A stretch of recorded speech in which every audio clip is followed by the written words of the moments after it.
Hi, I'm Chris Katulka with the Friends of Israel, and this is an Eye on the Middle East. Israel 365 News reports that an op-ed written by an Egyptian professor of Jewish studies claimed that the Book of Esther was a fictitious account applied to a pagan festival and used by modern Zionists to justify murdering their enemies and their descendants in any deceitful manner possible. The professor claimed that this tactic had been used by Jews throughout history to wreak vengeance on any non-Jew who earns their disfavor.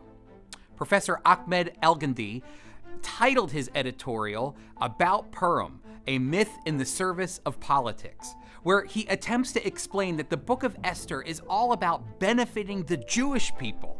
The professor shares that the Jews of Persia overcame their enemies, the Persians, by using a common anti-Semitic trope, saying, quote, "It appeared as if the Jews had ruled in all the kingdom, including the king himself." Essentially, Professor Elgandi is arguing that it's impossible for Jewish people to be the victim in Esther, and even today with the establishment of the modern state of Israel, because Israel can't be the victim. Why? Because Jewish people, they control everything. This is the most basic anti-Semitic trope out there. According to Adam Eliyahu Berkowitz of Israel 365 News, the professor of Jewish studies at Cairo University definitely has a good understanding of Jewish sources, but clearly Professor Elgandi was working from an anti-Israel bias. Well, here's my take. The irony of this Egyptian professor's claim that Esther is used by Zionists to justify the wrongdoings that they commit under the guise of victimhood is almost comical.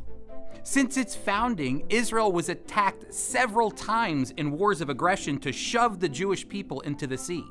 They have been surrounded by angry neighbors, and yet the Israelis have always strived to pursue and establish peace with their neighbors.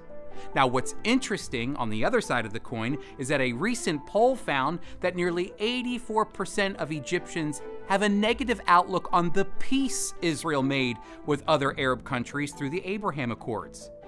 Why would they be against peace? Isn't that what Mordecai and Esther wanted? Peace, to be left alone? Yet God raised up Esther for such a time as this, to show God's providential hand. Professor Elgandi, Esther is a factual biblical book of God's preservation of his chosen people, even when entire empires try to crush them.